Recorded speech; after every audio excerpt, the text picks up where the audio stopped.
Oke, jadi kita hari ini membahas instrumen pengukuran lagi dan juga ketidakpastian pengukurannya. Oke, jadi kita akan uh, review sedikit kepada instrumen pengukuran. Jadi kita ada belajar mistar. Nah, untuk mistar ya, dia memiliki skala terkecil 1 mm atau 0,1 cm. Benar ya? Nah, jadi misalnya contoh kalau kita mengukur benda, nah misalnya dia 5 cm lebih sedikit.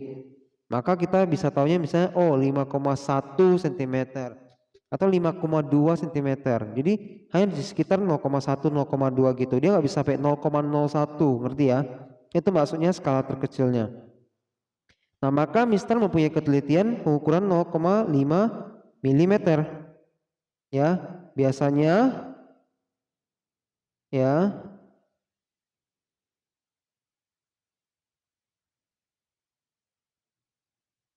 Ya, ketelitiannya itu adalah dari skala terkecil dibagi 2. Jadi 0,1 cm dibagi 2 itu 0,05 cm atau jadi 0,5 mm.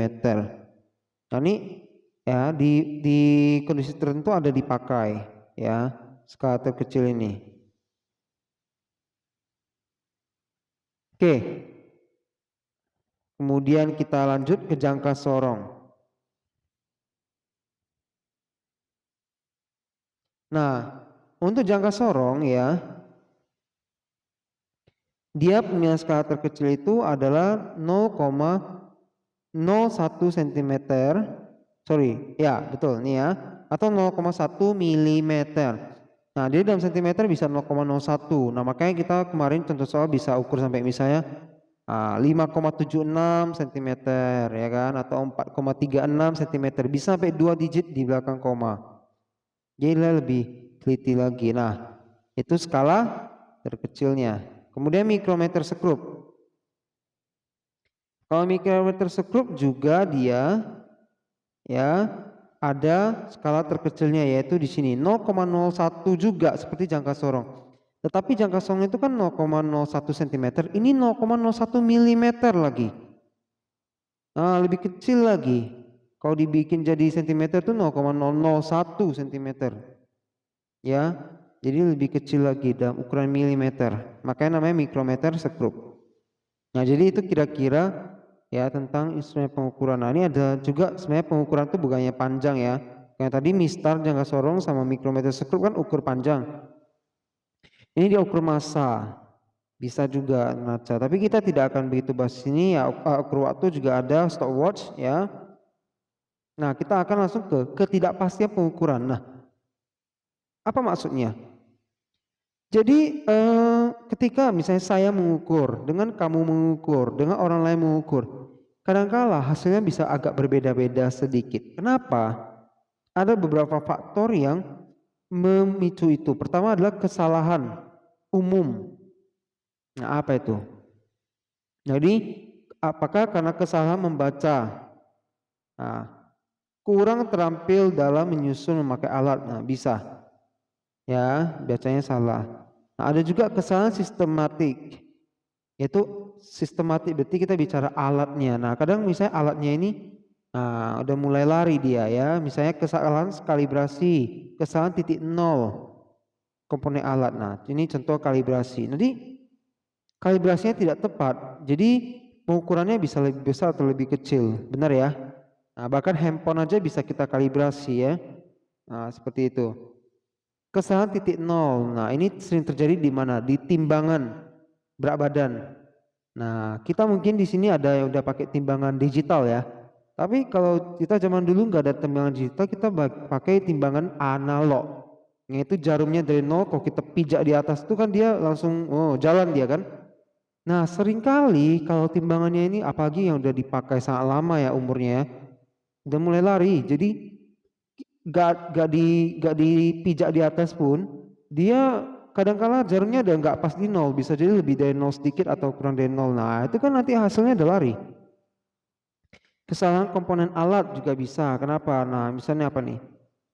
Pegas. Nah, ini juga tadi timbangan pakai pegas ya. pegasnya digunakan sudah lama dan aus. Jadi ketika kita pijak nih misalnya, dia apa, jarumnya itu jalannya itu udah nggak akurat gitu ya. Kemudian terakhir kesalahan paralaks. Paralaks ini adalah kesalahan sudut membaca. Nah, jadi kalau kita mengukur benda tuh, misalnya kita pakai penggaris ya, kita ukur garis nih yang kita gambar di buku tulis. Nah, cara yang benar sebenarnya adalah mata kita pas di atas mistarnya, tegak lurus. Nah, tapi seringkali kita salah baca, kita bacanya dari sudut yang aneh-aneh. Nah, dari sudut yang apa ya, jadinya itu bisa salah baca. Misalnya yang seharusnya 5,1 cm nanti bisa kebacanya 5 cm saja. Atau jadi 5,2 cm bisa. Nah, kemudian ada namanya kesalahan acak. Nah, ini ya faktor-faktor yang lain lagi ya yang kita tidak begitu bahas lah di sini ya. Bising, landasan bergetar. Nah, ini tidak terlalu apa ya. Oke, jadi kira-kira itu yang memicu ketidakpastian. Nah, bagaimana kita mengatasi ketidakpastian ini? Nah, maka kita bisa dengan cara melakukan pengukuran berulang. Jadi itu sesuatu yang mau kita ukur ulang-ulang nih. Nah, nanti hasilnya mungkin bisa beda-beda. Nah, tapi kita akan mencari kira-kira rata-ratanya untuk mencari apa ya. Nah, kita bisa langsung lihat contohnya. Ini ada rumusnya. Nah, tapi mungkin lihat rumus ini kurang ngerti, jadi saya akan langsung ke soal. Tapi kita bahas sedikit dulu. Jadi di sini ada X0 ya, benar ya. Nah, X0 ini hasil pengukurannya mendekati nilai benar, ini yang kita mau. Nah, ini adalah X1, X2, X3 ini adalah hasil pengukuran kita sampai ditulis XN. Lambang N artinya apa? Sampai entah yang keberapa gitu, nggak tahu. Tergantung kita. Kita mau ukur 10 kali, 20 kali. Nah, terserah per banyak ukuran, banyak kali pengukuran ya. Ya mirip semirip cari rata-rata gitu ya. Nah, maka itu yang biasa disebut sigma XI per N ya, sama. Oke. Kemudian kita mau cek delta X lagi. Ketidakpastian pengukurannya berapa? Oke. Ini ada lagi, nah ini pasti bingung nih. Kita langsung ke contoh soalnya. Nah, pengukuran berulang massa sebuah benda menghasilkan data sebagai berikut. Nah nih, wah beda, ini agak jauh ya beda-bedanya. 12,5, 12,3, 12,8, oke. Ya kurang lebih lah. Jadi yang paling mendekati benar itu berapa? Kita mau cari dengan rumus ketidakpastian tadi. Nah, maka kita akan buat dulu dalam tabel biasanya. Ini tadi 6 data ini semua di sini.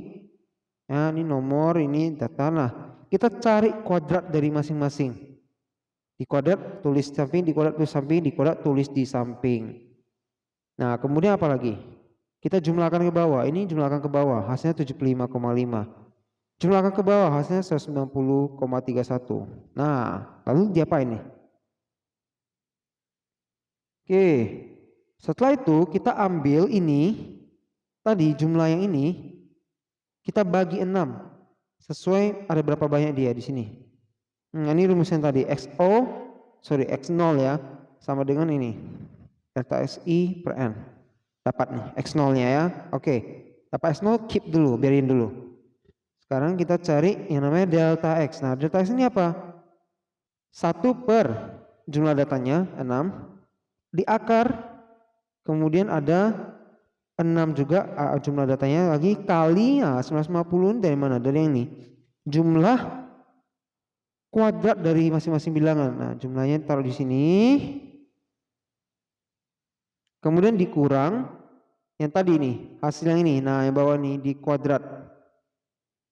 Di kuadrat. Nah, ini sebenarnya kita ikut rumus saja. Per jumlahnya dikurang 1, 5. Setelah itu tinggal dihitung atas dulu, ini di kuadrat dulu. Dapat hasil ini 6 kali ini jadi 5.000 kurang 1,61 bagi 5 di akar. Nah, dapatnya 0,32 nih ya. Nah, kali ternyata dapat 0,09. Setelah dapat delta X, diapain? Kita cari namanya ketidakpastian relatif. Rumusnya delta X per X. So 0,09 tadi delta X kita bagi dengan X. X apa? Ini X0. 12,5833. Ya. Di sini di atas ada tulis kali ya. Oke, lanjut ya. Nah, ini pun ada salah cetak, dia kurang cetak 5-nya. 12,5833 ya kalau dari atas ya. Oke, setelah dapatnya 0,7%. Nah, ini untuk apa? Tarik ketidakpastian relatif. Nah, ternyata ini ada aturannya. Kalau ketidakpastian relatif di bawah 10%, dari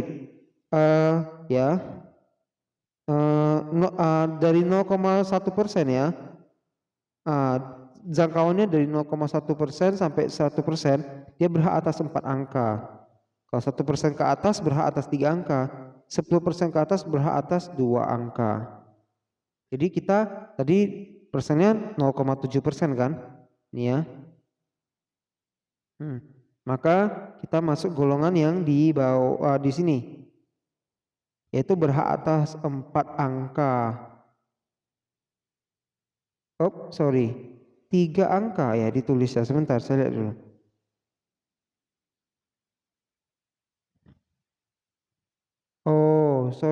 Berarti ini yang range-nya 0,1 sampai 1. Berarti untuk yang 4 angka itu kalau dia di bawah 0,1.